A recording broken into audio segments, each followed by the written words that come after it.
Shalom Bapak Ibu Saudara-saudaraku yang terkasih dalam Tuhan Yesus Kristus. Selamat malam, salam sejahtera bagi kita semua, dimanapun saudara-saudara berada. Selamat datang kembali di Renungan Kristen pada malam hari ini.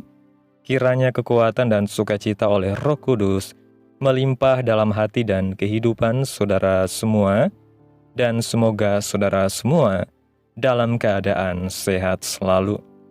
Pada malam hari ini, sebelum kita mendengarkan renungan firman Tuhan, mari terlebih dahulu kita berdoa. Segala pujian, hormat, dan kemuliaan hanya bagi Allah kami yang kudus dan kekal, Bapa di dalam kerajaan sorga, Bapa yang kami sembah, di dalam nama Tuhan Yesus Kristus. Kami mengucap syukur Tuhan, oleh karena pertolongan-Mu di sepanjang hari. Kami boleh dimampukan Tuhan untuk melewati hari ini, melakukan tugas tanggung jawab kami, mengerjakan segala aktivitas kami dengan pertolongan Tuhan. Pada malam hari ini ya Tuhan, kami hendak mendengarkan firman-Mu. Berilah kami pengetahuan dan bimbinglah kami agar apa yang Engkau firmankan dapat bekerja sesuai kehendak-Mu.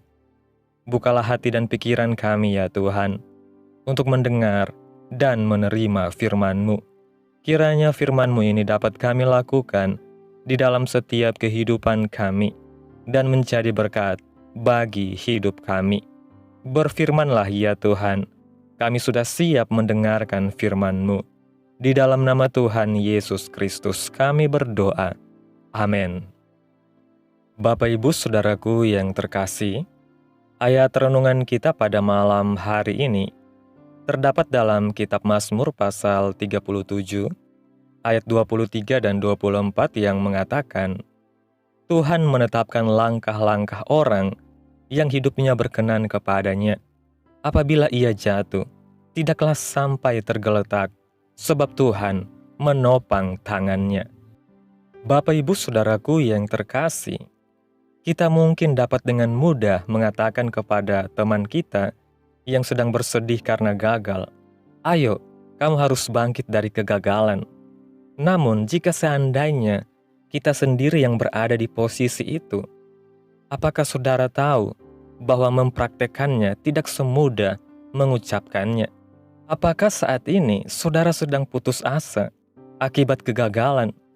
Mungkin saudara gagal menjadi juara dalam sebuah pertandingan, gagal lulus ujian, gagal diterima bekerja di perusahaan impian, atau saudara gagal berumah tangga, gagal menjalin hubungan, bahkan gagal menjadi orang tua yang baik.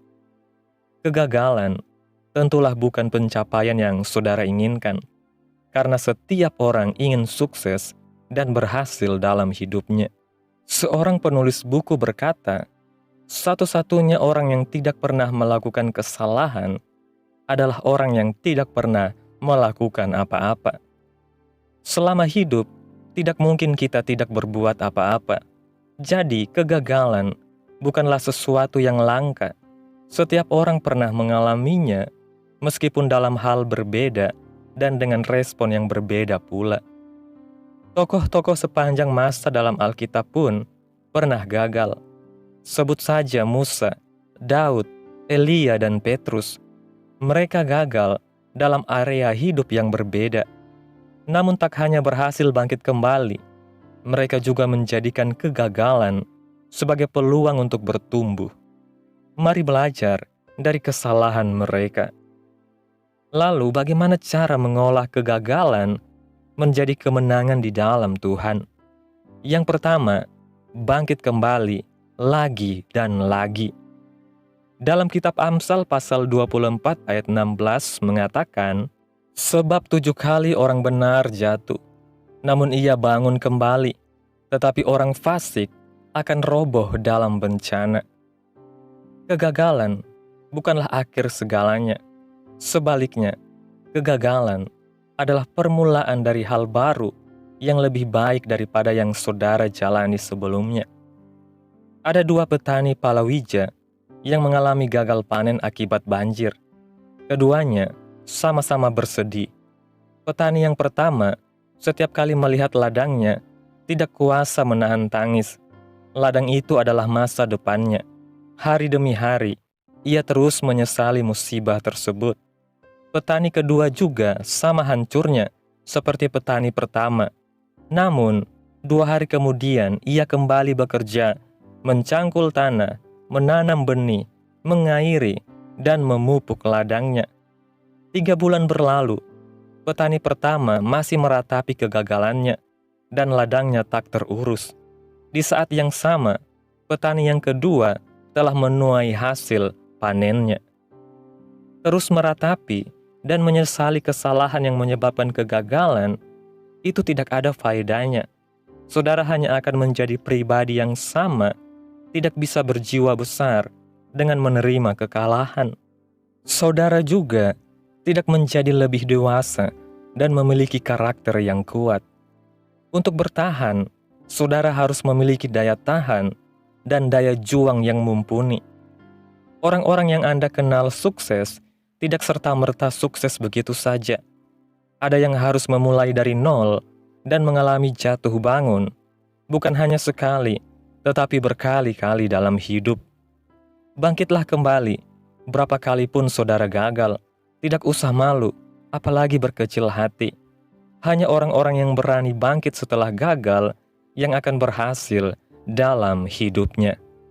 Yang kedua, lihat sisi positifnya.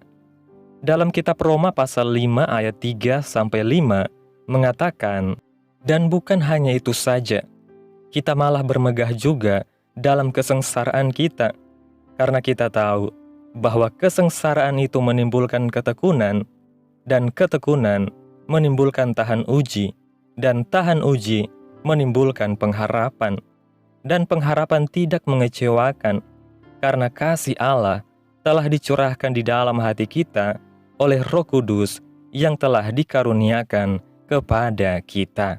Sudah pasti, kita akan sengsara ketika gagal. Kita patah hati, putus asa, frustasi, marah atau sedih. Namun firman Tuhan mengatakan, bukan itu yang seharusnya menjadi respon kita ketika gagal. Tuhan ingin kita menjadikan kegagalan sebagai bagian dari proses pertumbuhan dan pendewasaan. Jadikan kegagalan sebagai cambuk saudara untuk bertekun lebih lagi, menilik apa yang salah di masa lalu, dan berusaha melakukan apa yang lebih baik saat ini. Dengan demikian, kita akan menjadi pribadi yang tahan uji. Lewat kegagalan, kita dilengkapi dengan bekal pengalaman agar siap menghadapi situasi sulit di kemudian hari. Ketika kita tahan uji, kita punya pengharapan akan keberhasilan dan kemenangan. Dalam kitab Filipi pasal 3 ayat 13 dan 14 mengatakan, saudara-saudara, aku sendiri tidak menganggap bahwa aku telah menangkapnya, tetapi ini yang kulakukan. Aku melupakan apa yang telah di belakangku dan mengarahkan diri kepada apa yang di hadapanku, dan berlari-lari kepada tujuan untuk memperoleh hadiah, yaitu panggilan surgawi dari Allah dalam Kristus Yesus. Lupakan kegagalan saudara, jangan terus melihat ke belakang, tetapi arahkan fokus kita ke depan.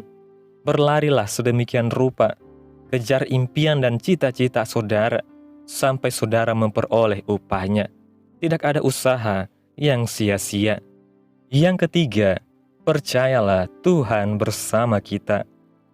Kegagalan bisa membuat seseorang menjadi rendah diri.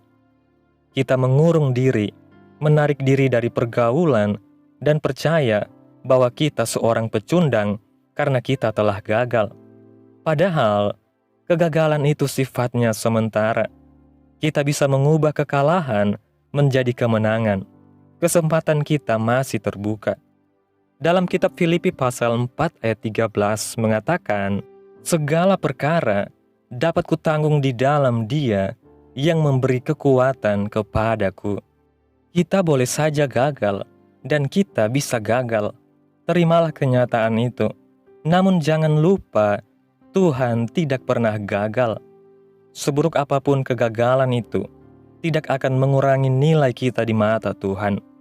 Ketika kita berusaha bangkit lagi, Tuhan akan menolong kita.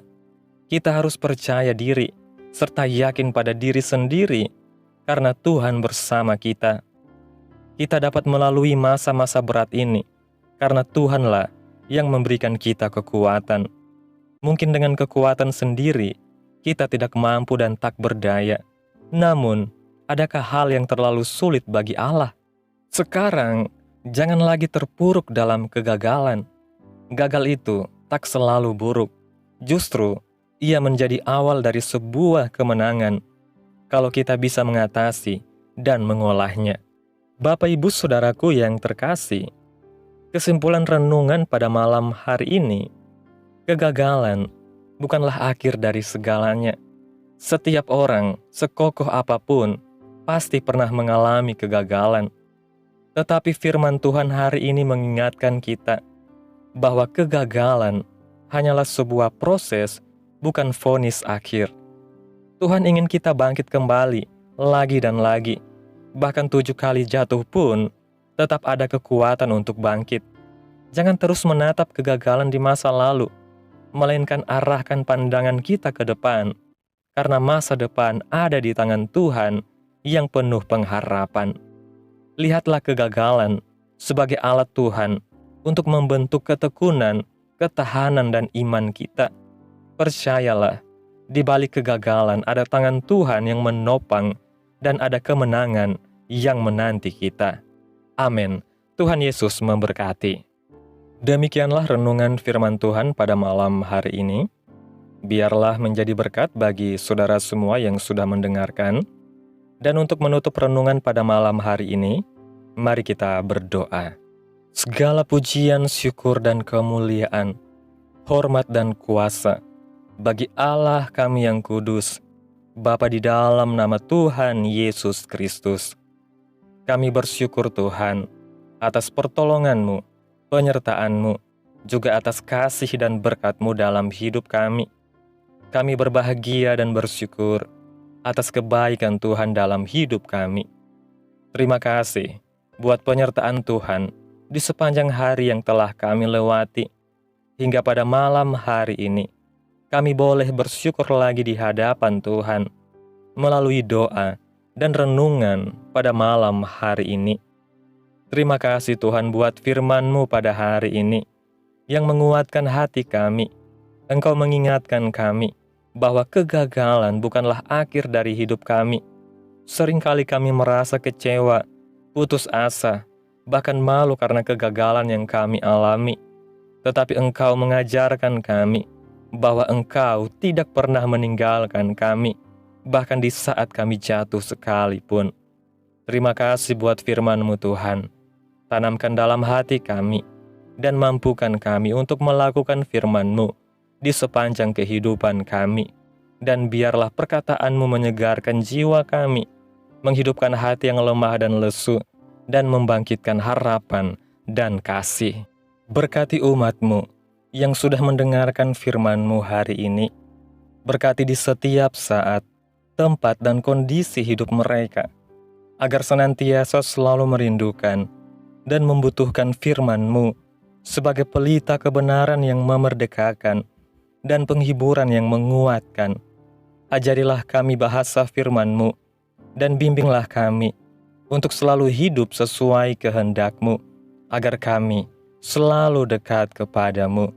Kiranya Engkau terus memberkati kehidupan kami, keluarga kami, sanak saudara kami, daerah tempat tinggal kami, bangsa dan negara kami, pemerintah kami.